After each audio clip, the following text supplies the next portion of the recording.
My name is Rick Sanchez. I'm with a company called Tractor Tip Equipment, and what we have for sale here today is a PC200LC. This is a -8 series. The serial number of this machine is A8862. I'm going to leave that last digit blank. We're going to talk about the mechanics of this particular machine in the first clip, the operating specs in the second, and we'll run it in the third. If you buy this machine from me or some of the others that we have for sale, we have some small excavators. We've got a little PC160 over here. We got a PC78 Komatsu over there, trenchers, some water tankers. We have a couple of loaders. Anyway, the point is if you buy this tractor from me or any of the others that I have for sale, you're going to be dealing with Pro Prevencio. He's my right-hand man. He's the guy running the camera. Price on a new machine like this these days is I don't know, 200 to 220 maybe. It may even get worse than that. They say that if you buy one of these excavators today, it'll take you like 3 or 4 months to get it. And with that shit being stuck in the Gaza Strip or whatever the heck it was, they say that it's even going to be even worse than that. So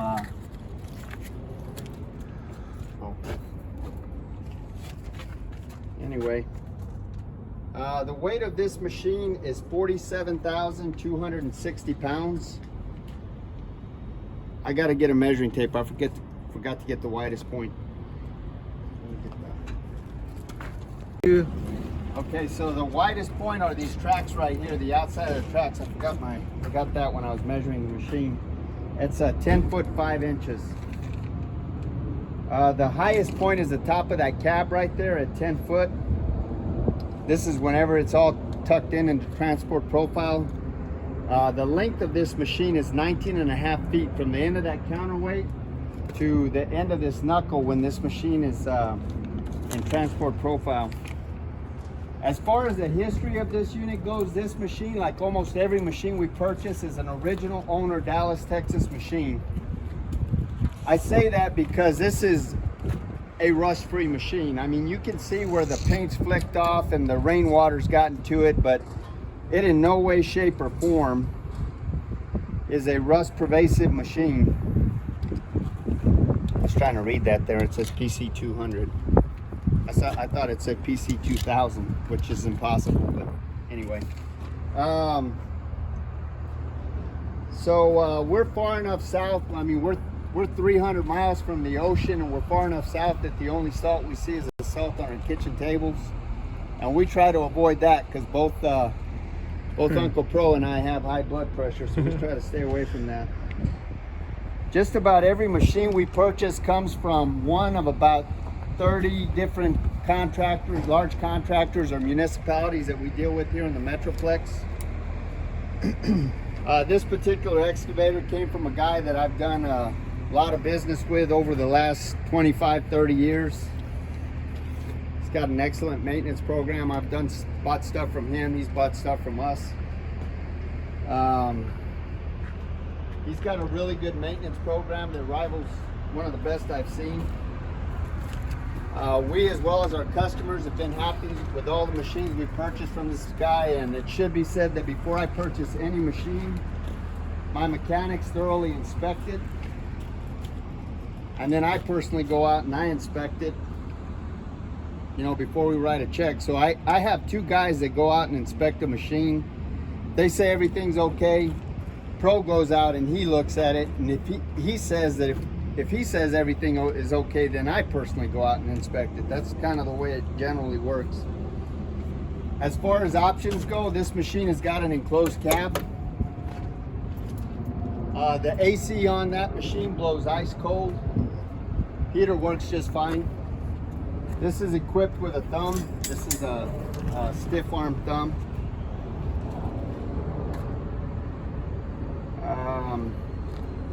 I think it's got an outlet in the cab, but I'm not sure if it's 12 volts. So when I look in the cab, if I remember, I'll look at that for you. You may want to verify that before you plug your phone into it. I'll talk about the engine here in a little bit. This machine is mechanically sound. There's no leaks on it. Everything works. Top speed is 3.4 miles an hour. This undercarriage here is probably about 75%. There's no leaks on the final drives. You got 3 travel speeds on this machine. Each one of them work just fine. Top speed on this tractor is 3.7 miles an hour.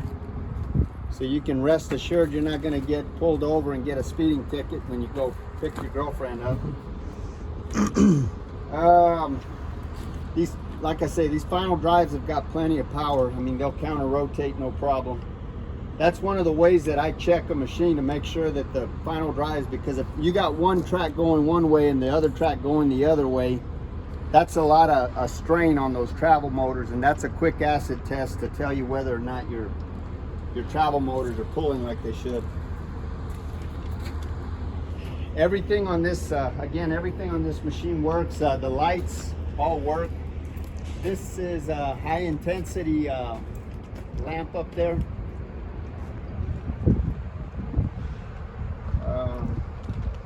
The hydraulics are strong. There's no cracks or welds anywhere in the work equipment. You can run up that. Okay.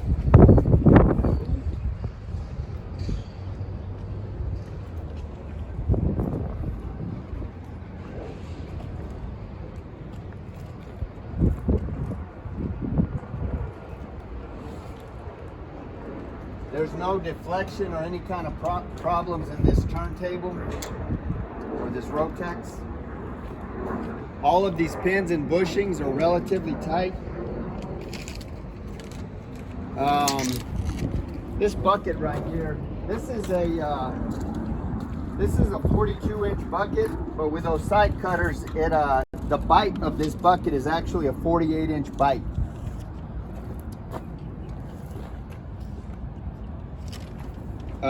It's 55 inches high and it's 48 inches deep.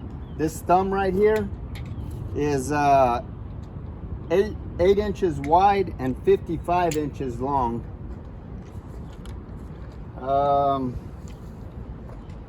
Let's see here.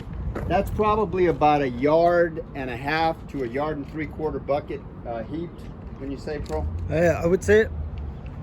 The maximum dig depth on this machine is 21 feet. The maximum reach at ground level from the end of these tracks right here is 30 feet. Maximum dig height is 32 feet. The breakout force on this machine is 32,000 pounds. And the lifting capacity on this tractor, there's actually a chart in here. And I want to say from the That's where he's reading it from.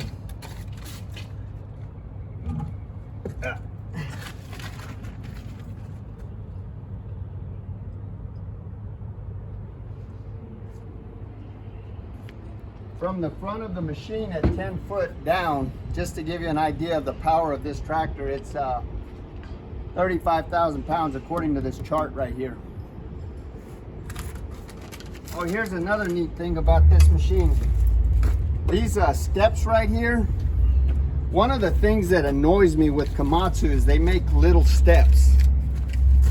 But these steps right here are big steps. These are like custom steps that somebody had built to put on this tractor. If you look at this other Komatsu over here,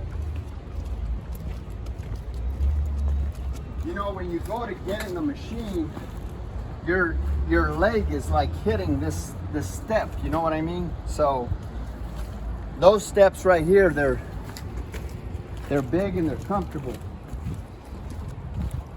You know, get up no problem. You don't even have to grab onto anything.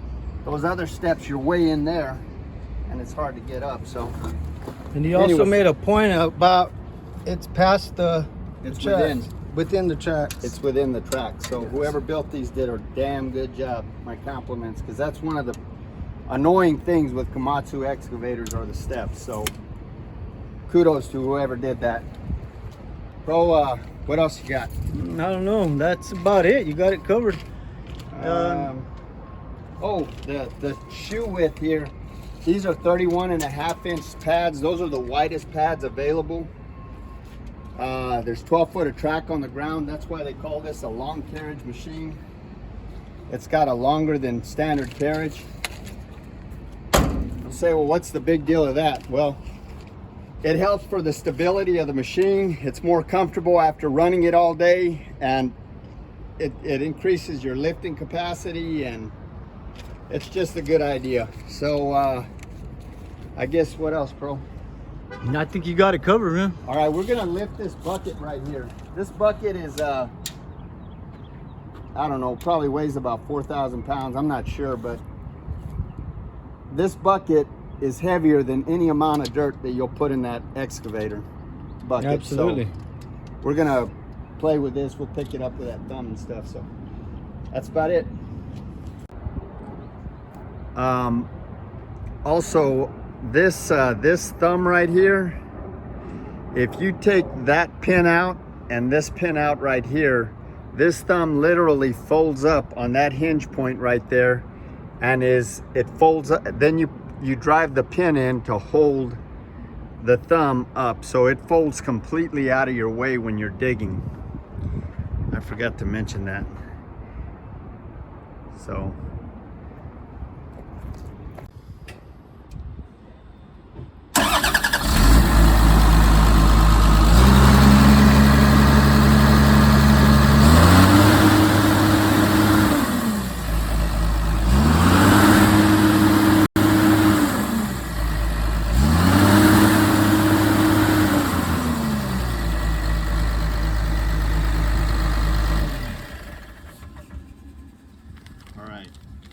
So this engine right here is a 6-cylinder. It's an SAA6D 107E. It's 148 net horsepower, 155 gross horsepower. It is a turbocharged after-cooled engine, which gives you more horsepower and better fuel efficiency. That fuel tank right there is 105 gallons, which will run you anywhere from 12 to as many as 20 hours of operation depending on your application. So that's pretty much that.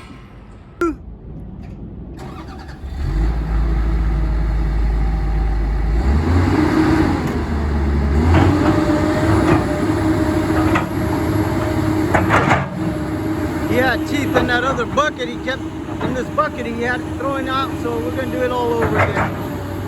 I took the teeth out. Scattering them all over my yard.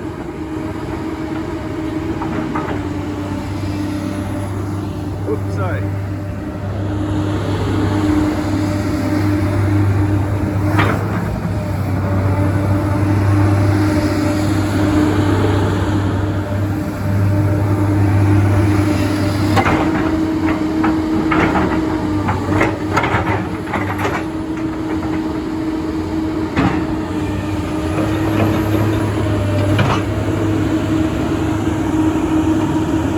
Good hydraulic system on this thing.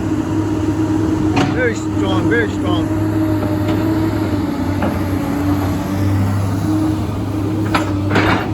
Excavator, not thing.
it lifts the back end right here.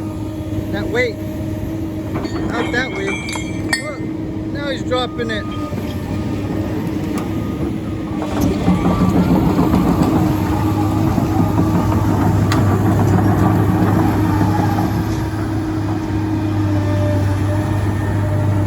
Hey, I just picked those up. Oh, he's the boss. He can drop it, I guess. Very, very strong hydraulic. It's a good bite on that.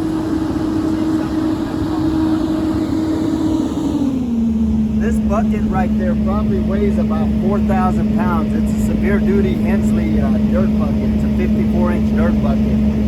The only reason I picked it up is to show that this machine doesn't lack for power. There's no amount of dirt you can put in that bucket that would equal the weight of this other bucket. So. And he also wanted me to pick those up.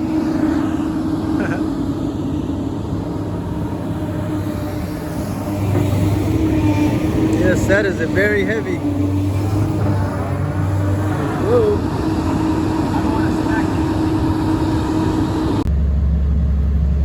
So this is the inside of the cab. It's missing one of these handles here. It's not a big deal. Here's your radio. This AC blows cold. Blows ice cold. You got a rear camera right here.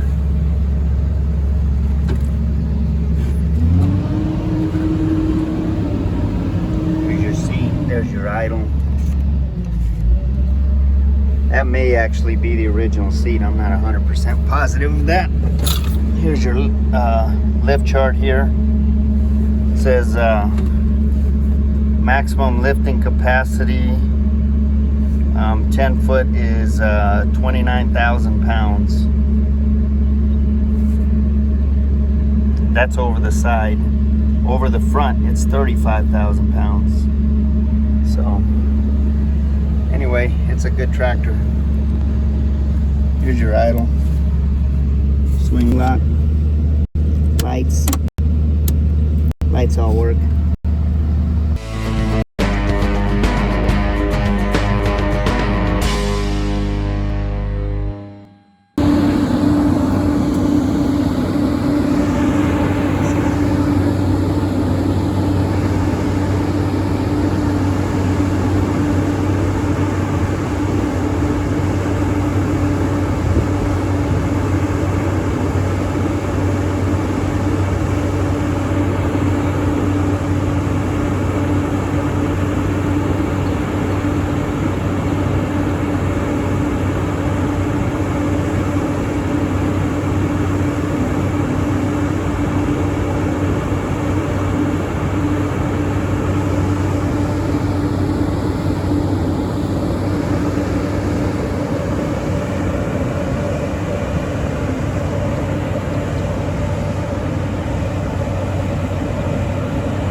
Bucket probably weighs about,